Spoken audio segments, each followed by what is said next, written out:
Thank you for joining us for this joint committees on public safety, intergovernmental and military affairs, and our good friends from the Committee on Water and Land. It's Monday, March 20th, 3 o'clock in room 225. This hearing is being streamed live on YouTube. In case of any kind of technical difficulties, we will resume any outstanding business on Wednesday, March 22nd at 3 o'clock in this room 225.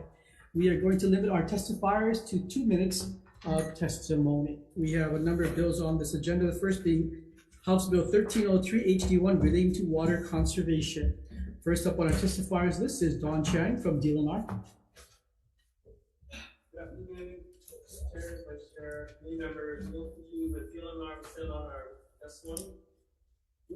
Thank you for joining us, Neil. Ernie Lau from the Board of Water Supply. Thank you, Chairs Wakai and Inouye and Vice Chair Alostate and members. Aloha. Ernie Lau, Manager and Chief Engineer for the Board of Water Supply. We stand in strong support for this measure and look forward to working together with the state on a pilot program to improve water conservation and outdoor landscaping for our customers. Thank you. Thank you, Mr. Lau. Is there anyone else wishing to testify on House Bill 1303 HD1? If not, members, any questions? Mr. Lau?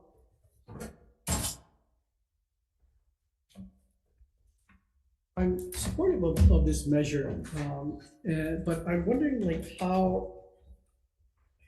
what kind of solution we're creating for those who use too much water on their lawns. Are we setting up an entire mechanism to incentivize it? And wouldn't a better way just be for you to raise your water rates? Because if you're going to hit me in the pocketbook and I'm leaking water, wasting water, that's going to compel me to conserve water more so than if I'm going to apply for some grant and aid that's going to get me some cactus on my lawn. It won't be always cactus on your lawn or instead of your lawn, but water efficient landscaping, so selection right the correct plant material for climate. Increasing our water rates, we already have a structure in place with a block rate structure. So the more water used, the higher you move into a higher block where the cost per 1,000 gallons increases. So trying to incentivize people to use less water to lower their water bills. The challenges are that we also have to keep in mind affordability for our customers. So increasing water rates is a necessary part of operating a water utility and providing water for our community. But we want to be mindful that we have a population in our community that has income restrictions, and they're struggling already to pay their utility bills. But I think this, by providing incentives to incentivize people to conserve water by changing or improving their landscaping to be more water efficient, is part of the solution too. But this is taking care of part of the solution. So if I have a leaking toilet, right, and water's so cheap I don't get around to fixing it anytime soon, this doesn't help me. No, leaking toilet, Senator, is one of the biggest water wasters in the home for our customers, because the leaks can go on unnoticed. Because sometimes you will hear the toilet running on occasion, and over time that can really increase your water usage, what's going down the toilet. So, right, but what I'm trying to convey is, like, if my water bill were to dramatically increase because I don't pay attention to my leaking toilet, then I'm going to go and fix it. Yes, so what they do is that they'll see a bill that will go up drastically, and they'll call us, and we'll go back and work with them, and they'll find out that it's leaking plumbing within their home. But they'll see a larger bill that they're required to pay. So we do provide that financial signal to them that they need to pay and fix those leaks. When I look at water rates across the nation, Hawaii is probably one of the lowest in the nation. I think West Virginia, of all places, has the highest water rates in America. And I just think that we're trying to solve one problem with this measure, creating an entire mechanism to incentivize, as you say. But really, how much of a dent is this going to make on people making a conscious effort to reduce their water supply? I mean, hit people in the pocketbook, that's what affects their behavior immediately. That's very true, Senator. I'm just mindful, especially of our Alice community. that we have to balance the cost with the essential service that we provide for the community. I think the creating incentives, so it's not only the big stick approach, which a really high water rate would encourage people to financially lower their water use, but we also, through incentives and education and helping people understand the value and importance of this water resource. So if their landscaping is not appropriate for that climate or inefficient, this will help provide opportunity. We are going to commit BWS funds to also be part of this pilot program. And if it does work out, Senator, then perhaps the other counties could also look at a similar program in other counties. And we try to build the model for other counties. Can I ask a question? Yep. With regards to, just continue the conversation.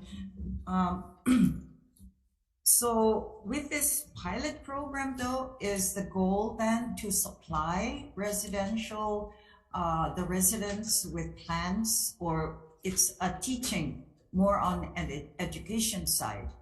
This is actually, this program is actually designed as laid out in the bill to provide a target of a 30% reduction in their water usage. So the design, they would have to probably look at redesigning their landscaping, maybe changing out the amount of turf area that they needed around their homes, because some people like lush green lawns, but really what's appropriate for their climate is only needing lawns where they need it and not everywhere. And you already have a conservation program. Yes, we have. When there's when you already identify the periods when they need to conserve. So you already educate people, right? Don't car wash, don't water your lawns. So with that said, how has how has this conservation program been effective, or has it not? We because of the Red Hill situation in 2021, when we had to shut down 3 wells, we immediately pushed conservation and asked our customers, especially in the Honolulu water system and Aiea Halava system, to drastically cut back at least 10% voluntarily. And we saw a good response there, especially in the Aiea Halava system. I just mahalo those customers in Aiea Halava because they've kept their water use really lower than historic levels. Honolulu has been a little bit bigger challenge because it's a much bigger system with a lot of commercial, Waikiki is there, other places. But everybody put their shoulder to the wheel and helped out.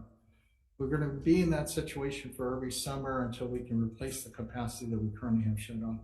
This program, though, by permanently making changes to your landscaping around your home, especially if you live in a dry area, not to have a lush green lawn, but to have a lawn that is appropriate for that, landscaping appropriate. This will provide some of the financial incentives for customers to consider changing out their landscaping with maybe different plant material, more efficient irrigation systems.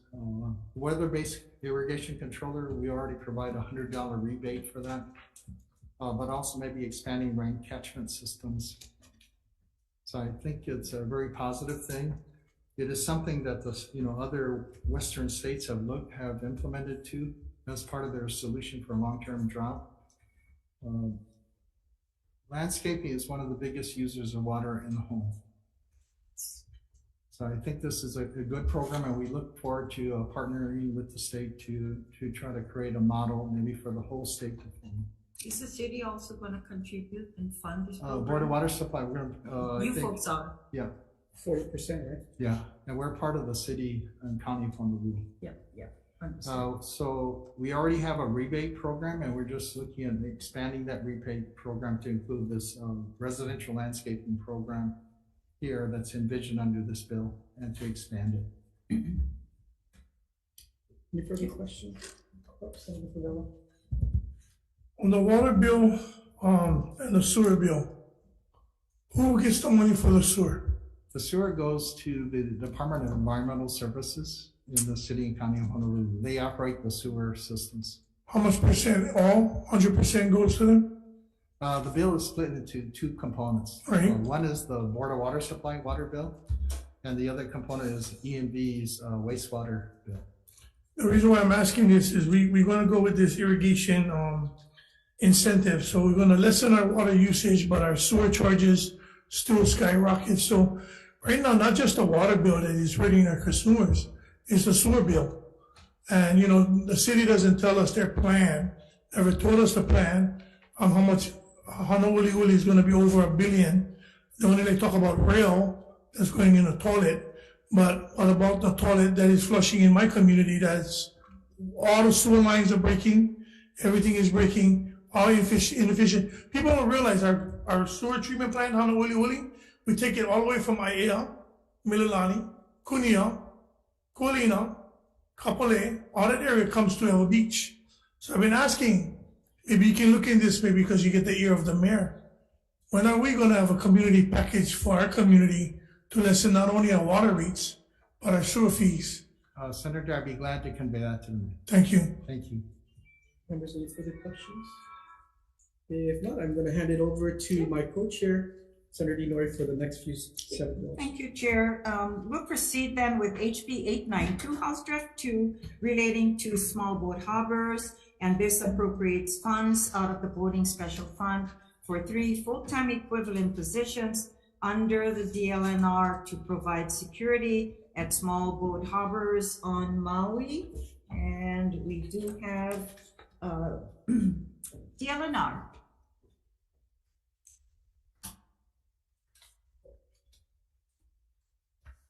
I will have that later.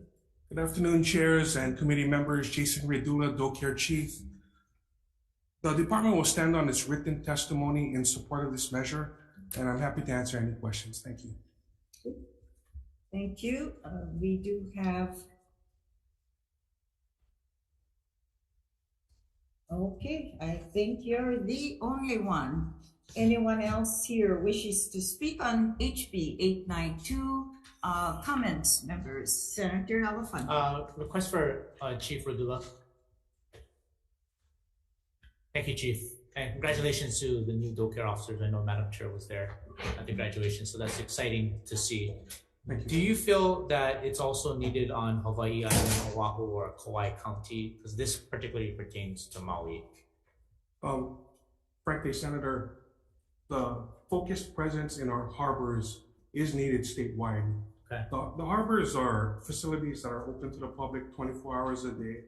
And given the nature of it being a 24-hour facility, the department is aware that there are problems in these facilities that do occur statewide.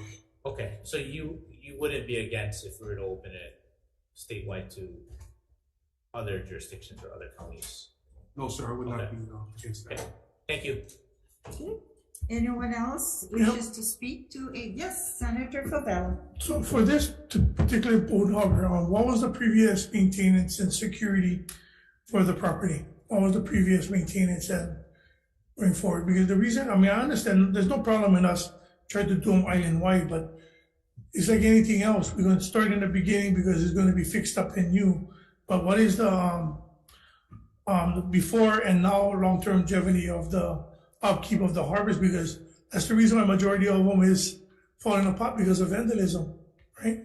Yes, Senator. The current arrangement right now is none of the small boat harbors statewide that I'm aware of have a focused security presence, meaning that a on-the-ground person, whether it's a security guard type of individual or a law enforcement officer, that focus a presence at these facilities.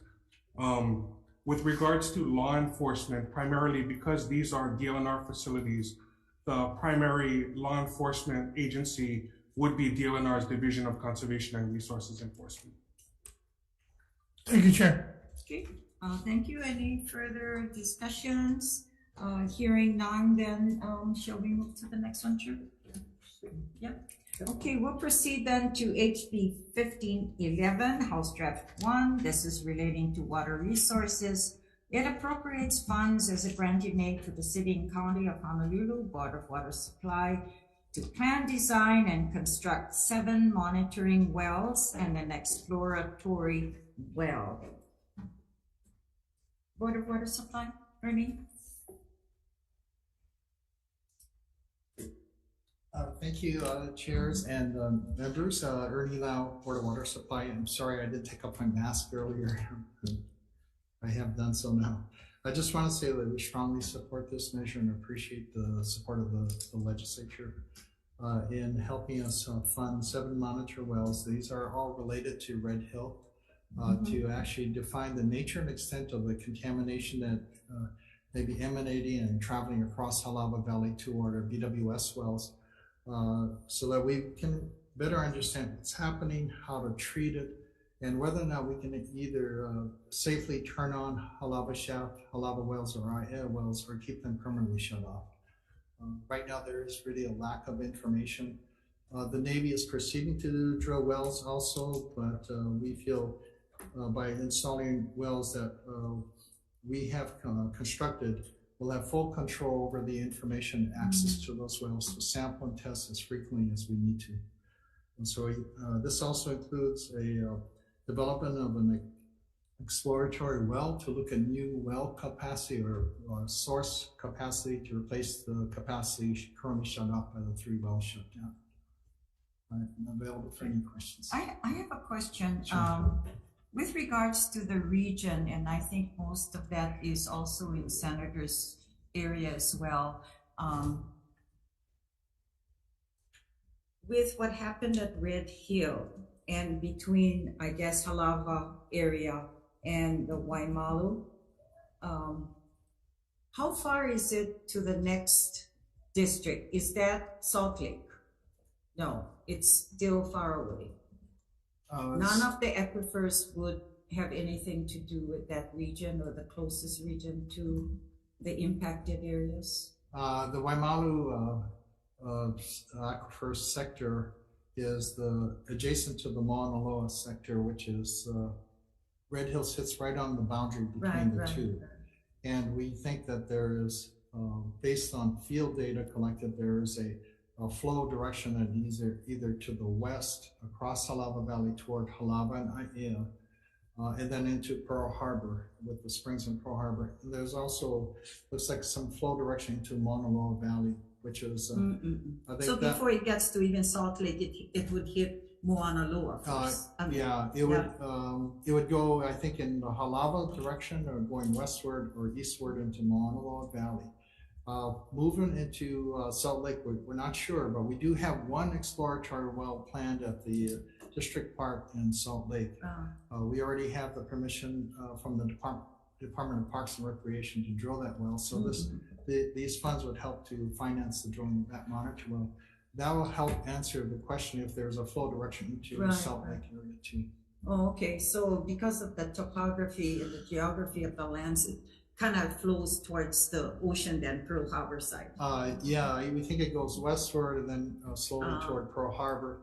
When you look at the top of the aquifer in Mauna Loa Valley and you compare that to the top of the aquifer in Halava Valley, there's about a 2-foot height difference, where Mauna Loa is a little higher, maybe about 2 feet higher in elevation than the Halava Valley area. So water flows from higher elevation to lower elevation. So we think that there's this natural gradient across the whole. Is there a possibility for federal funds as well to complement? You know, we are making the request of our congressional delegation. In fact, some of you, and mahalo to some of you that just recently received requests for letters of support in support of our actual request that we're going to make through our congressional delegation to get federal funds for the Board of Water Supply. Some of it will be related to Red Hill, but also other BWS projects, because once it comes into the Board of Water Supply budget, then we can move funds around. So even though a request, for example, I think replacement of a lot of old pipelines in Aiea, that is going to benefit us and free up money that could be used to address the Red Hill situation too. Okay. When we started working on the Hawaii State Plan and the 12 functional plans, were you around when we did the water study, the water plan? Senator, I kind of remember the state's functional plans, and I thought that was a good model, but I was a very, very young engineer at the time. Reason I ask is because I was on that council, and what came to my mind, I'll never forget that. When we did the water study, the airport aquifer was the smallest amount of water for the region out of the whole, the entire Oahu. That was kind of very interesting. I Yeah. still remember that, but then when this issue came up, but I guess it's because military had also created this issue, which was actually complementing, I guess, the city and county's use of water. Yeah, thank Okay. you, Senator. All right. Any further questions? I understand we do have testimony from DLNR. Okay, is your... Yes. Okay, Yeah. Senator Elefante. Yeah, thank you for acknowledging some past work for some of the members. I know Senator Fukunaga and I, when we were at the council, we requested the ARPA committee at the city to look at ARPA funding for this. So how is that in relation to what you're requesting for GIA here? So that's additional funds that we are, I just want to acknowledge the mayor and also the Honolulu City Council, because what you're referring to is the ARPA, American Rescue Plan Fiscal Recovery Funds. And the first batch of that, we got $25 million and we're $25.3 million. And we're using that for also other BWS projects. And then through the council, even though we didn't ask, we really appreciate it because the council took the initiative to allocate additional federal funds to us, another $25 million, which we plan to use for another major CIP source development. That's in the second tranche. In the second tranche, yeah. Okay. The second batch. Thank you. Thank you, Madam Chair. So, thank you, Senator, for that question. What we're looking for, as we look into the future of how do we fund the operation and maintenance of the infrastructure and the operations of the Board of Water Supply for the good of our community, because we're financially self-sufficient. We are looking for other sources of funds beyond just going to the water ratepayers. So this $10 million, I appreciate your consideration. We are really, and I think this is a mode that we're going to continue to operate in to pursue federal funds. That wherever the opportunity, whether it be competitive grants or set-asides through our congressional delegation, we'll continue to put that effort out to seek federal funds. Thank you. Thank you. Any further discussion? Senator Favela. Yeah, so when you guys doing the, checking in for the fuel or going forward, I remember last year or so we was providing funds to expedite emergency wells. Not just the testing, but actually emergency wells. How did that come about on doing that? Last year, I believe maybe a few years ago, we did get funds for one well in Kunia. Yeah. Kunia Wells 4. And actually that was in support of agriculture. We're trying to develop a new well station up there in Kunia, upper parts of Kunia, that'll help support the community and also the diversification of agriculture. Okay. So that project is, we did award the drilling of the exploratory well for that project. We're just going through the permitting process now. Okay, so when you guys have that well up and running, is that going to connect to anything that's going to Ewa Beach? Potentially it could, but it'll serve the upper elevations in the Kunia area. Oh, that's good. Yeah. We have wells that serve Ewa Beach that are at the lower elevations, like Kunia Well 1. Yeah, because they're concerned because they stay using the $2 million to fill up that wave pool with fresh water. And that's going to be an ongoing problem in tapping out our aquifer, right? Yeah, thank you, Senator, for reminding me of that. Yeah, thank you. I will never forget that. Thank you very much. Thank you, Chair. Any further questions or comments? We did receive members for other support communications from Ulupona Initiative, the Democratic Party Environmental Caucus, the Sierra Club, and an individual. Is there anyone else wishes to speak to HB 1511? Please come up forward and state your name, and you have a minute to go. Aloha.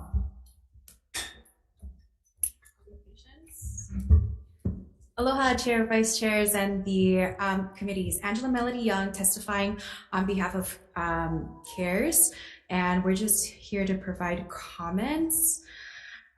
So this measure, the purpose of this act is to appropriate funds as a GIA for the city's Honolulu Board of Water Supplies plan to supply to plan, design, and construct whales.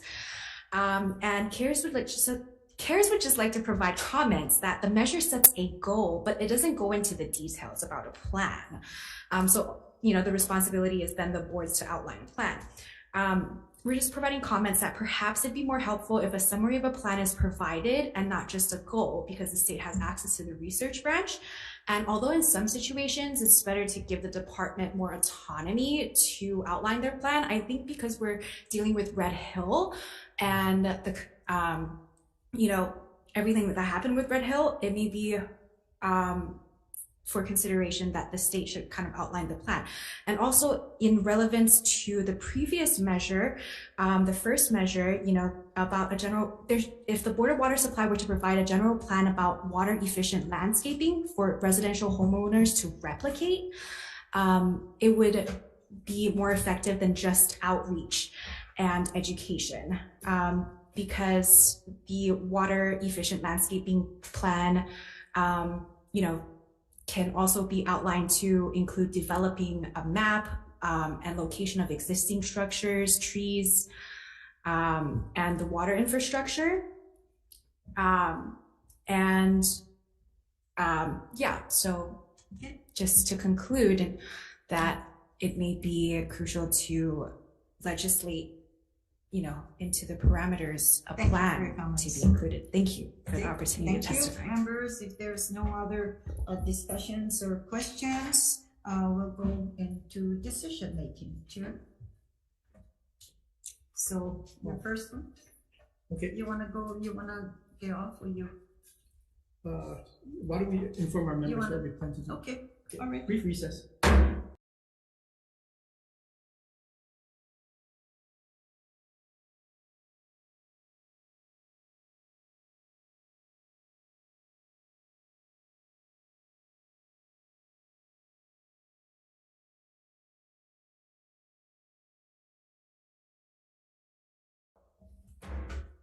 We are reconvening our joint committees on public safety, intergovernmental and military affairs, and our friends from the Committee on Water and Land for decision-making on our 3 o'clock agenda. On the first bill, House Bill 1303 HD1 relating to water conservation. The two chairs have conferred, and we'd like to make a few amendments, mostly technical amendments, but also make it clear that this is a granting aid, and these monies to benefit the city and county or the Board of Water Supply would not come out of general funds. Any discussion? If not, Senator Elefante, I vote yes. Okay, Chair's recommendations to pass HB 1303 HD1 with amendments. Chair Wakai votes aye, Vice Chair votes aye. Senator Fukunaga. Aye. Senator McKelvey. Yes. Senator Awa. No. Mr. Chair, recommendations adopted. Okay, for the Committee on Water and Land, same recommendation to pass HB 1303 House Draft 1 with amendments. Any discussion? Hearing none, Vice Chair for the vote. Chair votes aye. Okay, Chair's recommendations to pass HB 1303 HD1 with amendments. Chair votes aye, Vice Chair votes aye. Senator Chang is excused. Senator McKelvey. Yes. Senator Favela. Aye. Madam Chair, recommendations adopted.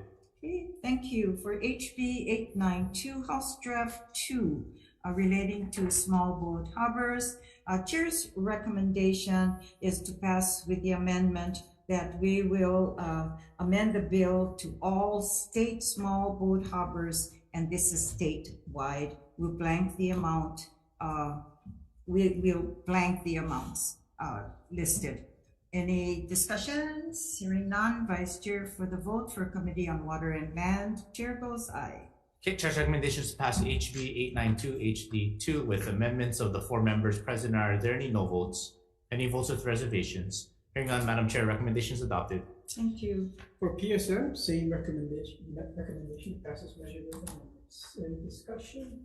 If not, Senator Elefante, I vote yes. Okay, Chair's recommendations to pass HB 892 HD2 with amendments of the 5 members present. Any no votes? Any votes with reservations? Hearing none, Mr. Chair, recommendations adopted. For HB 1511 House Draft 1 relating to water resources, Chair's recommendation is we pass with amendments and will adopt DLNR's recommended amendment to insert on page 3, line 17, a quote, after consultation with the Department of Health and the Commission on Water Resource Management, unquote. Any discussions? Hearing none, Vice Chair for the vote on the Committee on Water and Land. Chair goes aye. Okay, Chair's recommendation is to pass HB 1511 HD1 with amendments of the 4 members present. Any no votes? Any votes with reservations? Hearing none, Madam Chair, recommendation is adopted. Thank you. For PSM, seeing recommendation to pass this measure with amendments. Any discussion? If not, Senator Elefante, I vote yes. Okay, of the 5 members present from the Committee on Public Safety and Military Affairs, any no votes? Any votes with reservations? Hearing none, Mr. Chair, recommendation is adopted. Great, thank you, everyone. You adjourn. Thank you. Oh, I like this committee. We move fast.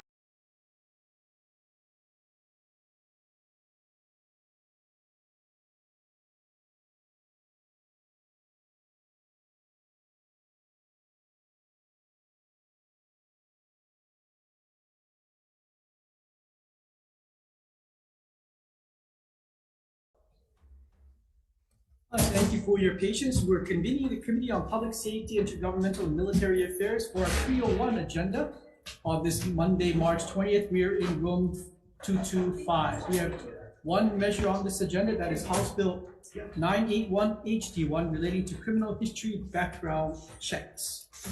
Testifying on this, we have Amy Murakami from the Attorney General's Office.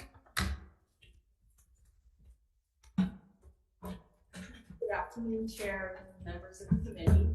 Amy Murakami for the Department of the Attorney General. We support this bill, which gives the county the ability to do NCIC background checks. So this is different from the NIC background checks done for firearms. This will allow the counties to verify whether an applicant for a license to sell electric guns has any national convictions or any national arrests that would not show up on a criminal background check that's done through Hawaii Criminal Justice Data Center just for Hawaii convictions, which is what the counties are limited to at this time. So we would actually pass this bill. Okay, thanks for your insights, Amy. We have Michael Rice joining us via Zoom. Aloha. I'm a little confused about this because in the past, HPD tried to do the NICS check to do exactly this, run background checks on the taser dealers, and FBI pretty much slapped them and said, no, you can't do this for that. You can only use it for firearms, and tasers are not for firearms.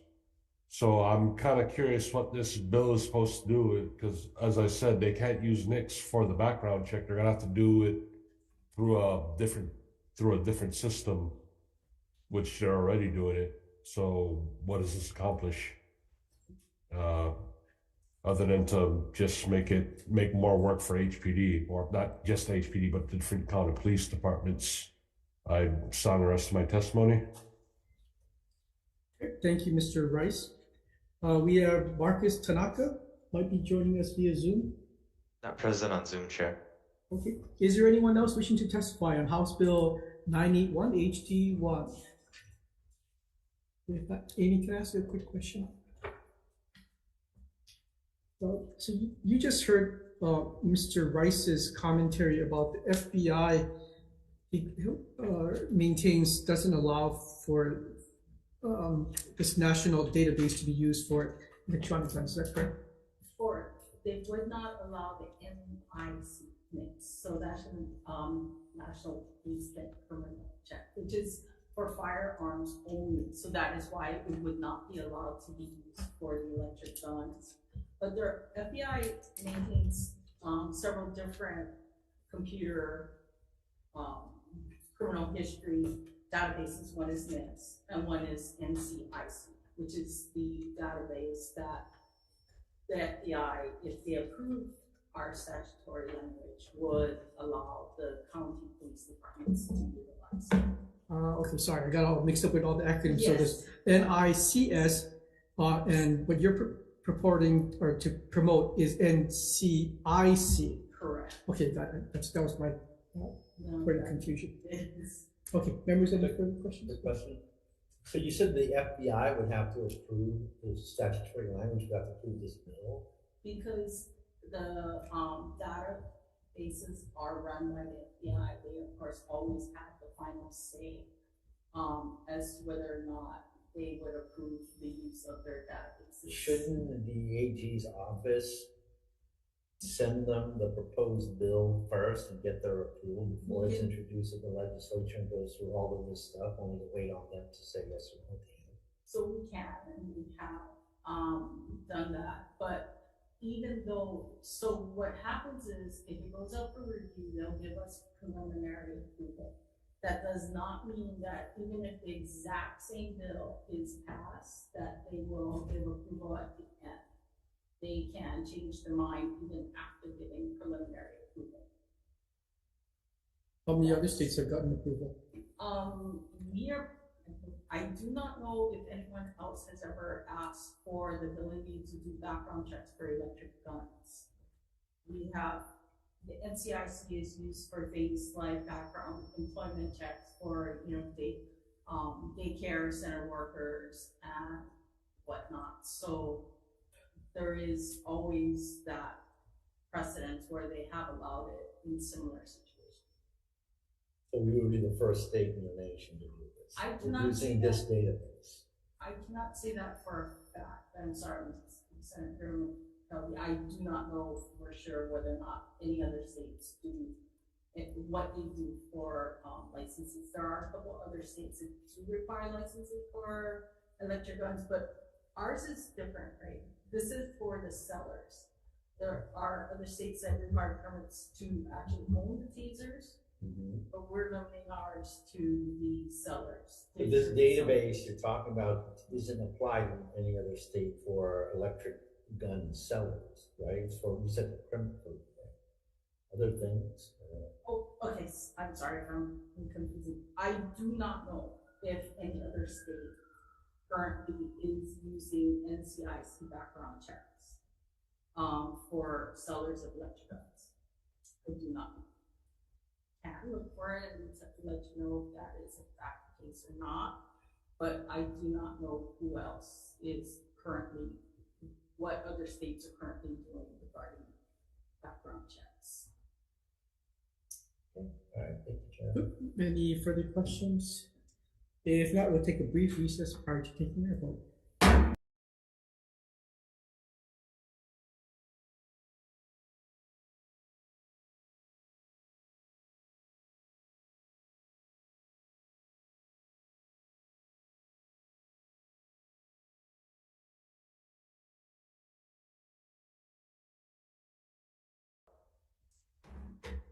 Thank you for your patience. We're reconvening PSM's 301 agenda for House Bill 981 HD1 relating to criminal history background checks.